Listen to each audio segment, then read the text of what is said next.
اللہ تبارک و تعالی اپنے کلام مجید والفرقان حمید کے 29ویں پارے سورہ جن کی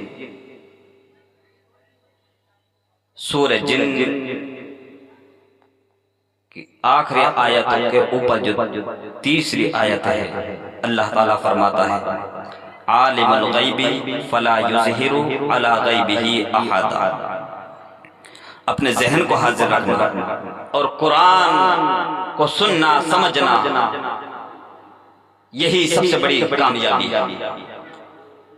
کون سا پارہ ہے؟ بولیے نا، 29واں پارہ۔ کون سی سورت ہے؟ سورہ جن۔ سورہ جن کی آیت ہے عالم الغیب فلا یظہر علی غیبہ احدا۔ بس وہ غیب کا جاننے والا ہے۔ کون؟ وہ غیب کا جاننے والا ہے۔ اللہ غیب کا جاننے والا ہے اور وہ کسی کو غیب عطا نہیں کرتا۔ غیب کا جاننے والا کون ہے؟ اللہ، اور وہ کسی کو غیب نہیں دیتا۔ اتنی آیت ہمارے بھولے بھالے سنیوں کے سامنے پڑھتے ہیں گمراہ کرنے والے کہ دیکھو اللہ تعالیٰ فرماتا ہے عالم الغیب فلا یظہر علی غیبہ احدا۔ اللہ کسی کو غیب نہیں دیتا، اللہ کسی کو غیب نہیں دیتا، غیب کا جاننے والا اللہ ہے۔ تو پھر نبی کے پاس غیب کہاں سے آ گیا؟ معاذ اللہ رب العالمین۔ یہی گمراہ کرتے ہیں نا۔ آدھی آیت کو آپ کے سامنے پیش کریں گے، آدھی آیت کو پڑھیں گے اور کہیں گے دیکھو اللہ تعالیٰ نے قرآن میں فرمایا عالم الغیب فلا یظہر علی غیبہ احدا۔ اللہ غیب کا جاننے والا ہے اور اللہ کسی کو غیب عطا نہیں کرتا۔ اب بھولا بھالے سنی جب سنتا ہے ہاں صحیح تو کہہ رہا ہے، قرآن میں لکھا ہے نا۔ بس قرآن کی بات کون جھٹلائے گا؟ کوئی جھٹلا سکتا ہے قرآن کی بات کو؟ کوئی نہیں جھٹلائے گا۔ بھولا بھالے سننے قرآن کی آیت کو سنتا ہے، یقین کر بیٹھتا ہے کیونکہ اس نے قرآن پڑھا ہی نہیں، نہ قرآن کو سمجھا، اس لیے وہاں میں ہاں ملا کر آ گیا۔ برادر ملت اسلام یہ حقیقت ہے، عالم الغیب فلا یظہر علی غیبہ احدا۔ اللہ کسی کو غیب نہیں دیتا اور غیب کا جاننے والا صرف اور صرف اللہ ہے۔ لیکن آگے بھی تو آیت پڑھو، آگے بھی تو آیت پڑھو نا۔ اللہ کیا فرما رہا ہے؟ پوری آیت کو پیش کرو لوگوں کے سامنے۔ اللہ فرماتا ہے عالم الغیب فلا یظہر علی غیبہ احدا الا من ارتضی من رسول۔ اللہ غیب کا جاننے والا ہے اور وہ کسی کو غیب عطا نہیں کرتا مگر جس رسول سے اللہ راضی ہو جائے اللہ اس کو غیب عطا فرما دیتا ہے۔ سبحان اللہ، سبحان اللہ، کیا بات ہے، واہ۔ اللہ جس سے راضی ہو جائے، اللہ جس کو غیب دینے کے لیے پسند کر لے، اللہ پھر اس کو غیب عطا فرما دیتا ہے۔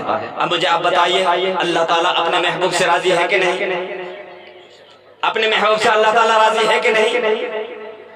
جب اپنے محبوب سے راضی ہے تو پھر اللہ تعالیٰ نے اپنے محبوب کو غیب دیا کہ نہیں؟ اور راضی ہے تو پھر کیسا راضی ہے؟ کیسا راضی ہے؟ اللہ تعالیٰ اپنے محبوب سے کیسا راضی ہے؟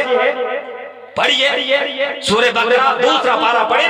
قد نرى تقلب وجهك في السماء فلنولينك قبلة ترضاها۔ اے میرے محبوب میں آپ کی رضا کی خاطر قبلے کو بدل دوں گا، آپ کی رضا کی خاطر، آپ کی مرضی کے مطابق اگر آپ چاہو گے نا تو میں قبلے کو بدل دوں گا۔ اور ہوا بھی ایسا، مصطفیٰ نے نماز کی حالت میں جدھر کو منہ موڑا اللہ نے قبلہ بھی ادھر بنا دیا۔ سبحان اللہ، کیا بات۔ کیسی رضا ہے اللہ تعالیٰ۔ اب مجھے بتائیے اللہ تعالیٰ نے غیب دیا کہ پڑھیے سورہ دوحہ 30واں پارہ، سورہ دوحہ پڑھتے ہو نا؟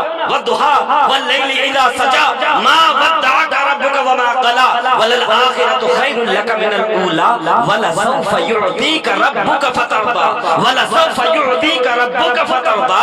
اے میرے محبوب ہم آپ کی رضا کے لیے اتنا دیں گے کہ آپ راضی ہو جاؤ گے۔ سبحان اللہ، سبحان اللہ، ہم آپ کے برادران ملت رب اپنے محبوب سے راضی ہے اور رب نے فرما دیا جس سے میں راضی ہو جاتا ہوں پھر اس کو غیب عطا کر دیتا۔ اللہ تعالیٰ جس سے راضی ہو جائے اس کو غیب عطا فرما۔ اب اللہ اپنے محبوب سے راضی ہے نا؟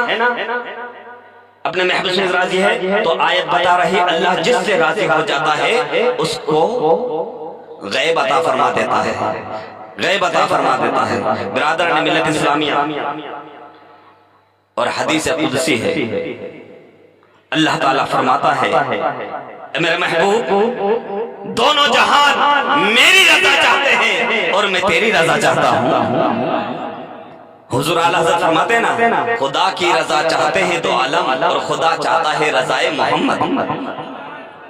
خدا کی رضا چاہتے ہیں دو عالم، خدا چاہتا ہے رضائے محمد۔ برادران ملت، صرف قرآن کی بات کروں گا میں، آپ کے ذہن میں باتیں بیٹھے سمجھ میں آ رہی ہیں؟ اللہ تعالیٰ نے فرمایا عالم الغیب فلا یظہر علی غیبہ احدا الا من ارتضی من رسول۔ غیب کا جاننے والا اللہ ہے اور وہ کسی کو غیب عطا نہیں کرتا الا من ارتضی من رسول، مگر جس رسول سے راضی ہو جائے، جس رسول کو غیب دینے کے لیے پسند فرما لے، اللہ تعالیٰ اس کو پھر غیب عطا فرما دیتا ہے، عطا فرما دیتا ہے۔ برادران 20واں پارہ پڑھیے، 20ویں پارے کا دوسرا صفحہ پڑھ لینا۔ وَمَا مِنْ غَائِبَةٍ فِي السَّمَاءِ وَالْأَرْضِ إِلَّا فِي كِتَابٍ مُبِينٍ۔ وَمَا مِنْ غَائِبَةٍ فِي السَّمَاءِ وَالْأَرْضِ إِلَّا فِي كِتَابٍ مُبِينٍ۔ وَمَا مِنْ غَائِبَةٍ فِي السَّمَاءِ وَالْأَرْضِ إِلَّا فِي كِتَابٍ مُبِينٍ۔ کون سا پارہ؟ 20واں پارے کا کون سا صفحہ ہے؟ دوسرا صفحہ۔ اللہ تعالیٰ فرماتا وَمَا مِنْ غَائِبَةٍ فِي السَّمَاءِ وَالْأَرْضِ إِلَّا فِي كِتَابٍ مُبِينٍ۔ زمین و آسمان کا، زمین اور آسمان کا کوئی غیب ایسا نہیں جو قرآن میں موجود نہ ہو۔ زمین و آسمان کا غیب کہاں پر ہے؟ بولیے نا، زمین و آسمان کا غیب کہاں پر ہے؟ قرآن میں۔ وَمَا مِنْ غَائِبَةٍ فِي السَّمَاءِ وَالْأَرْضِ إِلَّا فِي كِتَابٍ مُبِينٍ۔ زمین و آسمان کا کوئی بھی غیب ایسا نہیں جو قرآن میں مذکور نہ ہو، یعنی زمین و آسمان کا پورا غیب قرآن میں لکھا ہوا ہے۔ کس میں لکھا ہوا ہے؟ قرآن میں لکھا ہے۔ زمین اور آسمان کا غیب کہاں پر لکھا ہوا ہے؟ قرآن میں۔ سورہ اعراف پڑھی، اللہ تعالیٰ فرماتا ہے وَلَا رَطْبٍ وَلَا يَابِسٍ إِلَّا فِي كِتَابٍ مُبِينٍ۔ وَلَا رَطْبٍ وَلَا يَابِسٍ إِلَّا فِي كِتَابٍ مُبِينٍ۔ پہلے میں نے بتایا زمینوں اور آسمان کا کل غیب کہاں پر لکھا ہوا ہے؟ قرآن میں۔ اور یہ آیت اللہ تعالیٰ فرما رہا ہے وَلَا رَطْبٍ وَلَا يَابِسٍ إِلَّا فِي كِتَابٍ مُبِينٍ۔ زمین اور آسمان کی ہر چھوٹی سے چھوٹی اور ہر بڑی سے بڑی چیز قرآن میں لکھی ہوئی ہے۔ کس میں لکھی ہوئی ہے؟ زمین اور آسمان کی ہر چھوٹی بڑی چیز کس میں لکھی ہوئی ہے؟ قرآن میں لکھی ہوئی ہے۔ سورہ قمر پڑھیے، اللہ تعالیٰ فرماتا ہے وَلَا صَغِيرٍ وَلَا كَبِيرٍ إِلَّا مُسْتَطَرٍ كُلُّ صَغِيرٍ وَكَبِيرٍ مُسْتَطَرٍ۔ کائنات پہلے زمین اور آسمان کی بات ہوئی کہ زمین و آسمان کا کوئی بھی غیب ایسا نہیں جو قرآن میں نہ ہو۔ پھر زمین و آسمان کی ہر چھوٹی بڑی چیز کہاں پر لکھی ہوئی ہے؟ قرآن میں لکھی ہوئی ہے۔ اب اللہ تعالیٰ فرماتا ہے وَكُلُّ صَغِيرٍ وَكَبِيرٍ مُسْتَطَرٍ۔ کائنات کی، اب پورے کائنات کے بارے ہیں، کائنات کی ہر چھوٹی بڑی چیز قرآن میں مذکور ہے۔ وَكُلُّ صَغِيرٍ وَكَبِيرٍ مُسْتَطَرٍ۔ کائنات کی ہر چھوٹی بڑی چیز کہاں پر مذکور ہے؟ قرآن میں۔ اب آپ سے میں پوچھنا چاہتا ہوں زمین و آسمان کا غیب کہاں پر ہے؟ بولیے نا، آپ بولیے نا، زمین و آسمان کا غیب کہاں پر ہے؟ قرآن میں ہے۔ زمین و آسمان کے ہر چھوٹی بڑی چیز کہاں پر لکھی ہوئی ہے؟ قرآن میں لکھی ہوئی ہے۔ کائنات کی ہر چھوٹی بڑی چیز کہاں پر لکھی ہوئی ہے؟ اچھا یہ بتائیے جس قرآن میں زمین و آسمان کا غیب قرآن میں لکھا ہو، زمین و آسمان کی ہر چھوٹی بڑی چیز قرآن میں لکھی ہوئی ہو، کائنات کی ہر چھوٹی بڑی چیز جس قرآن میں لکھی ہو، وہ قرآن اللہ تعالیٰ نے دیا کس کو؟ دیا کس کو؟ بتائیے نا، دیا کس کو؟ اپنے محبوب کو دیا نا، اپنے محبوب کو دیا۔ اور کب دیا؟ کب دیا؟ اپنے محبوب کو اللہ تعالیٰ نے قرآن کب پڑھایا؟ اللہ تعالیٰ نے اپنے محبوب کو قرآن کب پڑھایا، کب سکھایا؟ پڑھیے سورہ رحمان، الرحمن علم القرآن خلق الانسان علمہ البیان، الرحمن علم القرآن خلق الانسان علمہ البیان۔ رحمان ہے وہ جس نے اپنے محبوب کو قرآن پہلے پڑھایا، انسان کو بعد میں بنایا۔ انسان کی تخلیق بعد میں ہے، طالب قرآن پہلے ہے۔ برادر ملت اسلامیہ، جو قرآن میں غیب لکھا ہو، اللہ تعالیٰ نے ابھی انسان کا وجود بھی نہیں تھا، اللہ تعالیٰ نے حضرت آدم علیہ السلام کو پیدا کرنے کا تصور بھی نہیں فرمایا تھا، اس سے پہلے اپنے محبوب کو قرآن پڑھا بھی دیا اور سکھا بھی دیا۔ تو پھر وہ کون سا غیب ہے جو مصطفیٰ سے چھپ جائے گا؟ اسی لیے تو اعلیٰ حضرت فرماتے ہیں اور کوئی غیب کیا تم سے نہا ہو بھلا، جب نہ خدا ہی چھپا تم پہ کروڑوں دعا۔ نعرہ تکبیر، نعرہ تکبیر، نعرہ رسالت، نعرہ رسالت، سبحان اللہ۔ وہ کون سا غیب ہے جو مصطفیٰ سے چھپ جائے گا؟ برادران ملت اسلامیہ، لیکن ہم قرآن پڑھتے نہیں، سنتے نہیں، سمجھتے نہیں، اس لیے بہک جاتے ہیں۔ قرآن کو پڑھیے، قرآن سے پڑھنے والوں کے قریب رہیے، یقین جانیے جس نے قرآن کو اپنے سینے سے لگا لیا، پڑھنا شروع کر دیا، اس کو سمجھنا شروع کر دیا، کبھی بھی وہ گمراہ نہیں ہوگا۔ اس لیے کہ مصطفیٰ نے فرمایا ہے، اے میرے لوگوں، اے میرے یاروں، میں تمہارے بیچ میں دو چیزیں چھوڑ کر جا رہا ہوں، ایک ہے قرآن، دوسری ہے اہل بیت، ان کو مضبوطی سے تھامے رکھنا، کبھی گمراہ نہیں ہوں گے۔ برادران ملت اسلامیہ، لیکن ہم اہل بیت کو پکڑ کر گھوم رہے ہیں، جس طرح پکڑنا چاہے اس طرح نہیں پکڑا ہے۔ اہل بیت کیا ہے سمجھا ہی نہیں۔ برادر قرآن کیا ہے صرف رمضان میں کھولا جاتا ہے، ہم نے دونوں دامن اپنے ہاتھوں سے چھوڑ رکھے ہیں، اس لیے گنڈا گردی کرنے والے لوگ گمراہ کرتے ہوئے نظر آ رہے ہیں۔ برادران ملت اسلامیہ، قرآن پڑھیے، سمجھیے، اللہ تبارک و تعالیٰ نے ہمیں انمول نعمت سے جو نوازا ہے، انمول تحفہ جو دیا ہے وہ قرآن ہے، اس کو پڑھیے، سمجھیے اور اس پر عمل کرنے کی کوشش کی۔ برادران ملت اسلامیہ پھر کہہ دیتے ہیں نبی سے مانگنا شرک ہے، غیب کے بعد پھر الزام لگاتے ہیں نبی سے مانگنا شرک ہے۔ بھائی نبی سے مانگنا کیسے شرک ہے؟ کہ خدا نہیں، تو پھر قرآن نہیں پڑھا تم نے؟ اللہ تعالیٰ سورہ بقرہ دوسری سورت 7واں رکوع، اللہ تعالیٰ فرماتا ہے وَإِذِ اسْتَسْقَىٰ مُوسَىٰ لِقَوْمِهِ فَقُلْ اضْرِب بِّعَصَاكَ الْحَجَرَ وَإِذِ اسْتَسْقَىٰ مُوسَىٰ لِقَوْمِهِ فَقُلْ اضْرِب بِّعَصَاكَ الْحَجَرَ۔ جب موسیٰ علیہ السلام کے قوم والوں کو پیاس لگی، پانی کی طلب لگی، پانی نہیں ملا، پیاس سے مرنے لگے، تو حضرت موسیٰ علیہ السلام کے پاس آئے۔ کن کے پاس آئے؟ موسیٰ علیہ السلام کے پاس آئے۔ وَإِذِ اسْتَسْقَىٰ مُوسَىٰ لِقَوْمِهِ فَقُلْ اضْرِب بِّعَصَاكَ الْحَجَرَ۔ قوم پوری اکٹھا ہو کر کہاں پر آئی؟ حضرت موسیٰ علیہ السلام کی بارگاہ میں آئی۔ کیا وہ قوم نہیں جانتی تھی کہ دینے والی ذات اللہ کی ہے؟ تو پھر نبی کے پاس لینے کیا گئی؟ کہا اے موسیٰ، قحط پڑ گیا، پانی نہیں برس رہا، پانی کی سخت ضرورت ہے، پانی چاہیے، پانی چاہیے۔ تو موسیٰ علیہ السلام نے بھی یہ نہیں کیا، بھائی مجھ سے کیوں مانگ رہے ہو؟ اللہ سے مانگو، دینے والا تو اللہ ہے۔ اگر نبی سے مانگنا شرک ہوتا تو موسیٰ علیہ السلام کی قوم کبھی نہیں مانگتی، اور دینا اگر شرک ہوتا تو حضرت موسیٰ علیہ السلام کبھی نہیں دیتے۔ برادران ملت اسلامیہ، پتا چلا نبیوں سے مانگنا شرک نہیں بلکہ سنت ہے۔ نبیوں سے مانگنا یا رسول نبی سے مانگنا شرک نہیں بلکہ کیا ہے؟ سنت ہے۔ وَإِذِ اسْتَسْقَىٰ مُوسَىٰ لِقَوْمِهِ فَقُلْ اضْرِب بِّعَصَاكَ الْحَجَرَ۔ موسیٰ علیہ السلام کی قوم کو پیاس لگی، موسیٰ علیہ السلام کے پاس گئے، موسیٰ علیہ السلام سے جب پانی طلب کیا تو حضرت موسیٰ علیہ السلام نے اللہ تعالیٰ کی بارگاہ میں عرض کی، مولا یہ قوم والے آئے، پیاس لگی، کیا کروں کیا کروں مولا؟ اللہ تعالیٰ نے فرمایا وَمَا تِلْكَ بِيَمِينِكَ يَا مُوسَىٰ، وَمَا تِلْكَ بِيَمِينِكَ يَا مُوسَىٰ، اے موسیٰ تمہارے ہاتھ میں کیا ہے؟ موسیٰ وَمَا تِلْكَ بِيَمِينِكَ يَا مُوسَىٰ، اے موسیٰ تمہارے ہاتھ میں کیا ہے؟ کہا مولا ڈنڈا ہے، مولا ڈنڈا ہے جس سے میں بکریاں چراتا ہوں، کبھی بکریوں کو پتی کی ضرورت لگتی ہے تو درختوں سے پتیاں بھی جھاڑتا ہوں، مولا جب مجھے سونا ہوتا ہے اس ڈنڈے کو کھڑا کر دیتا ہوں، یہ درخت بن جاتا ہے، مولا جب بھوک لگتی ہے اس درخت سے پھل آ جاتے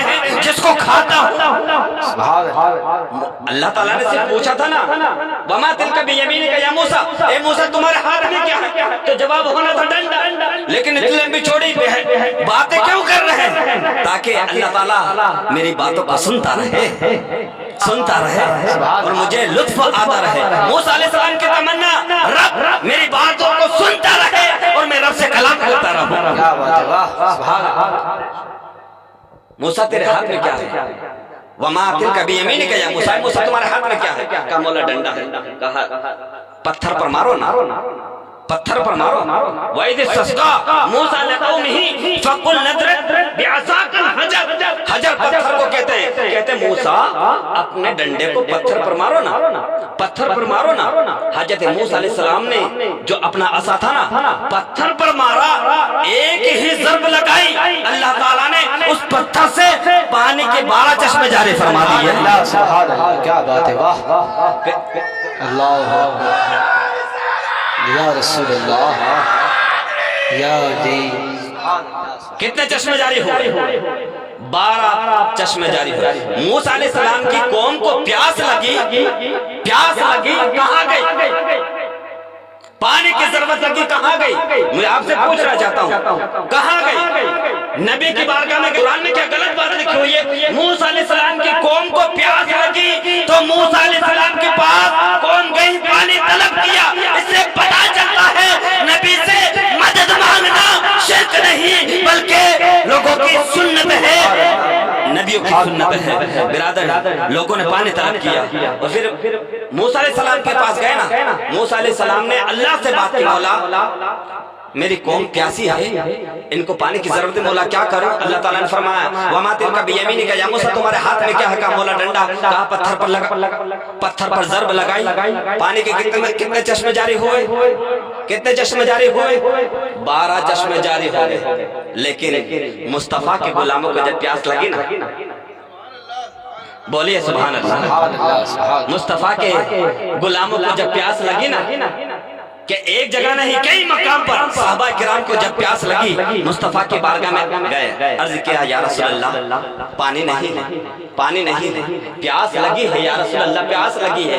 مصطفیٰ نے اللہ تعالیٰ کی بارگاہ میں عرض نہیں کیا مولا میرے غلام آئے ہیں، میرے صحابہ آئے ہیں، میرے وفادار آئے ہیں، ان کو پانی کی ضرورت ہے۔ مصطفیٰ نے رب کی بارگاہ میں یہ نہیں کہا، اس لیے کہ اللہ تبارک و تعالیٰ نے اپنے محبوب کو مالک و مختار بنا کر بھیجا ہے نا، مالک و مختار بنا کر بھیجا ہے۔ جب صحابہ کرام گئے کہا یا رسول اللہ پیاس لگی ہے، مصطفیٰ جان رحمت صلی اللہ علیہ وسلم نے فرمایا تمہارے پاس کیا ہے؟ یا رسول اللہ پیالہ ہے۔ مصطفیٰ نے کہا پیالہ قریب لاؤ، پیالہ قریب لاؤ، پیالہ قریب لایا گیا۔ مصطفیٰ نے اپنے ید اللہ والے ہاتھ اس پیالے میں رکھے، پیالے میں رکھنا تھا، مصطفیٰ کی 5 انگلیوں سے پانی کے چشمے جاری ہو گئے، انگلیوں سے پانی کے چشمے جاری ہو گئے۔ حضور اعلی حضرت عظیم البرکت الشاہ امام احمد رضا خان فاضل بریلوی علیہ رحمت رضوان اس لیے تو فرماتے ہیں انگلیاں ہیں فیض پر ٹوٹے ہیں پیاسے جھوم کر، انگلیاں ہیں فیض پر ٹوٹے ہیں پیاسے جھوم کر، انگلیاں پنجاب رحمت کی ہے جاری واہ واہ۔ برادران ملت اسلامیہ جب مصطفیٰ کے غلاموں کو پیاس لگی مصطفیٰ کے پاس گئے، مصطفیٰ نے رب کی بارگاہ میں نہیں کہا کہ مولا ان کو پانی دو، اپنا ہاتھ خالی برتن میں رکھا، اللہ تبارک و تعالیٰ نے انگلیوں سے ہی پانی کے چشمے جاری فرما دیے۔ برادران ملت اسلامیہ دنیا میں لوگ کہتے ہیں نا پانی سب سے افضل پانی کون سا ہے؟ کون سا پانی افضل ہے؟ کہتے ہیں زمزم کا پانی سب سے افضل ہے، زمزم کا پانی سب سے افضل ہے، لیکن حدیث پاک میں آیا ہے کہ آب زمزم سے بھی افضل اگر کوئی پانی ہے تو وہ پانی ہے جو مصطفیٰ کی انگلیوں سے نکلا ہے۔ اس لیے زمزم کا پانی نبی کی ایڑی سے نکلا ہے اور آب رحمت مصطفیٰ کی انگلیوں سے نکلا ہے۔ برادران ملت اسلامیہ انگلیاں ہے فیض پر ٹوٹے ہیں پیاسے جھوم کر، ندیاں پنجاب رحمت کی ہے جاری واہ واہ۔ برادران ملت اسلامیہ اور یہ موسیٰ علیہ السلام سے ایک مرتبہ رب نے کہا وما تلک بیمینک یا موسیٰ، ایک مرتبہ نہیں کہا، کئی مرتبہ جب موسیٰ علیہ السلام نے رب کی بارگاہ میں عرض کیا نا مولا یہ ہے، رب نے فرمایا وما تلک بیمینک یا موسیٰ، فرعون کے دربار میں گئے موسیٰ علیہ السلام، گئے نا، جادو کر آ گئے، بڑے بڑے اژدہا لے کر آ گئے، موسیٰ علیہ السلام نے اللہ کی بارگاہ میں عرض کیا مولا بڑے بڑے جادوگر ہیں، بڑے بڑے اژدہا لے کر آئے، اللہ تعالیٰ نے فرمایا وما تلک بیمینک یا موسیٰ، اے موسیٰ تیرے ہاتھ میں کیا ہے؟ کہا مولا ڈنڈا ہے، کہا زمین پر ڈالو نا، زمین پر ڈالو، جیسے ہی حضرت موسیٰ علیہ السلام نے زمین پر لاٹھی ڈالی ویسے ہی سانپ بن گیا، فرعون کے تمام جادوگروں کو اپنے پیٹ میں بھر لیا، موسیٰ علیہ السلام گھبرائے، اللہ تعالیٰ نے فرمایا موسیٰ گھبرا نہیں، پھر ہاتھ لگاؤ نا، ڈنڈا کا ڈنڈا ہی ہے، یہ بدبخت موسیٰ علیہ السلام کو ڈنڈے کو نہیں سمجھ سکتے، مصطفیٰ کو کہاں سے سمجھیں گے کہ اللہ تعالیٰ نے موسیٰ علیہ السلام کے ڈنڈے کو کتنا پاور دیا تھا۔ برادران ملت اسلامیہ،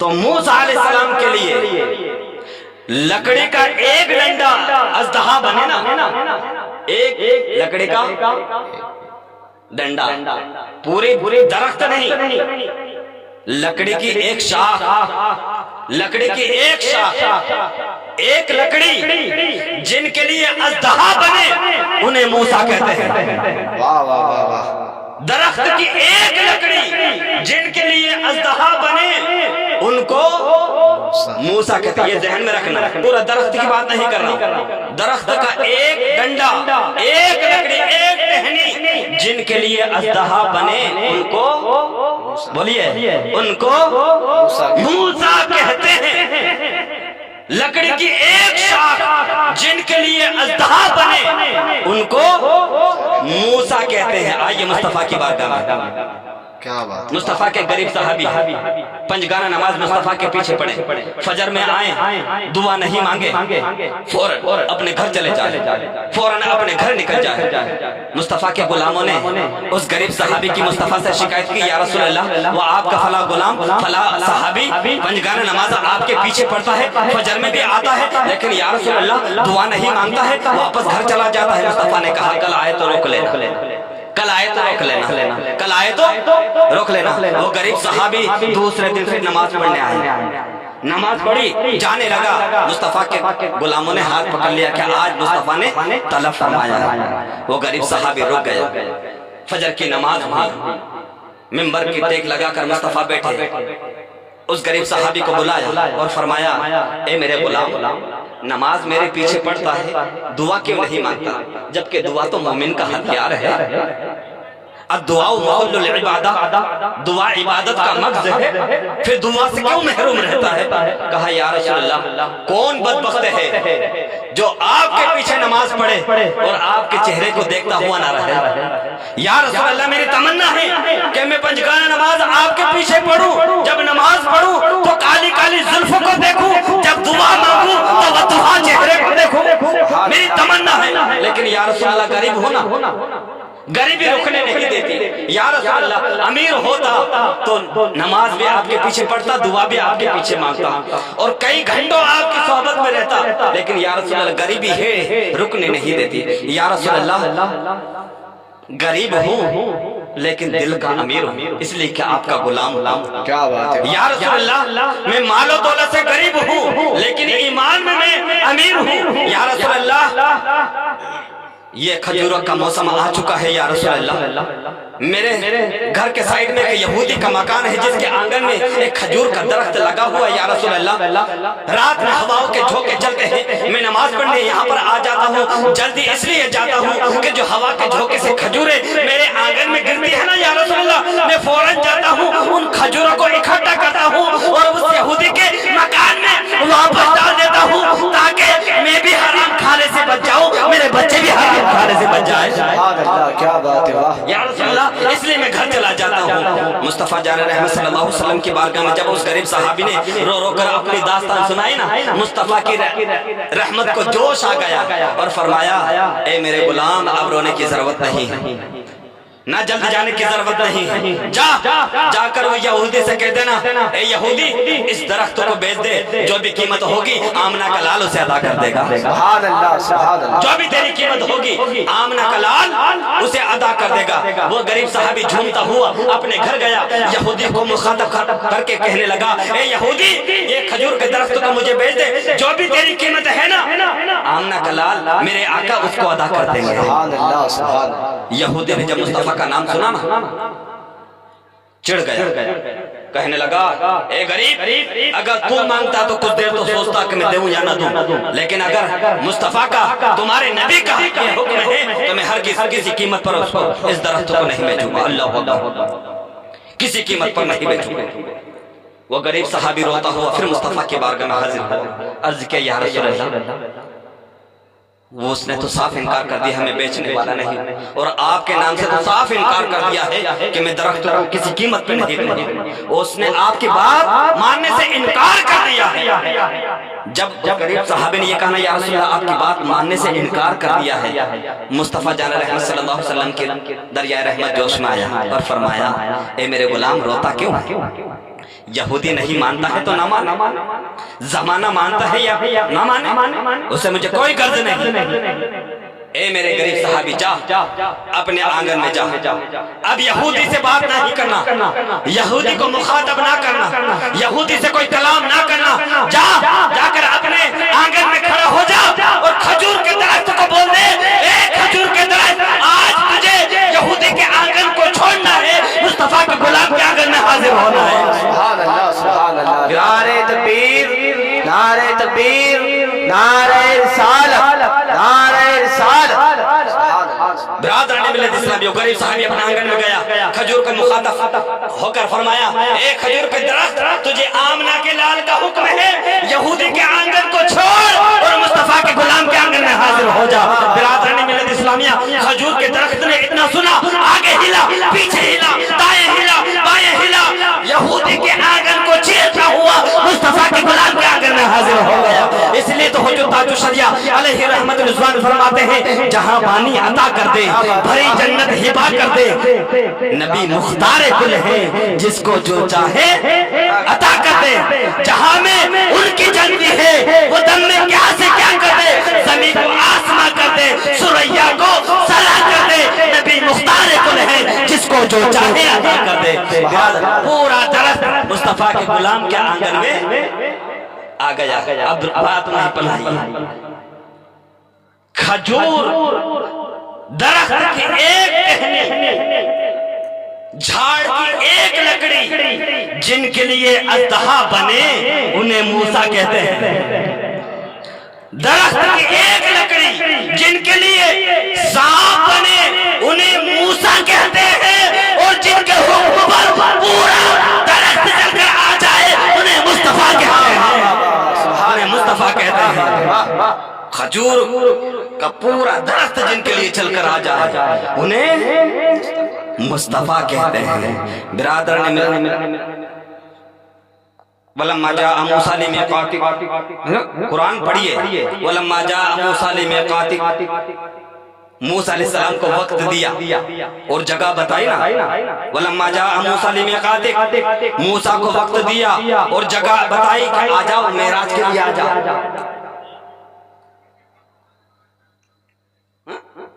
موسیٰ علیہ السلام کو وقت بھی دیا اور جگہ بھی بتائی کہ موسیٰ آ جاؤ معراج کے لیے آ جاؤ، آ جاؤ معراج کے لیے آ جاؤ۔ تو جو اللہ تعالیٰ کے دیے ہوئے وقت اور جگہ پر جائیں معراج کے لیے انہیں موسیٰ کہتے ہیں۔ اللہ تعالیٰ کے دیے ہوئے وقت اور جگہ پر معراج کے لیے جائیں انہیں موسیٰ کہتے ہیں۔ سبحان الذی اسریٰ بعبدہ، جنہیں خود خدا لے کر جائے انہیں مصطفیٰ کہتے ہیں، انہیں مصطفیٰ کہتے ہیں۔ برادر نہیں ملتے، اور موسیٰ علیہ السلام کو معراج میں صرف اللہ کی بات ملے، جن کو معراج میں صرف اللہ کی بات ملے انہیں موسیٰ کہتے ہیں۔ جنہیں معراج میں صرف اللہ کی بات ملے انہیں موسیٰ کہتے ہیں، اور جن کو معراج میں اللہ کی ذات ملے ان کو مصطفیٰ کہتے ہیں۔ اور موسیٰ کی معراج ہے طور،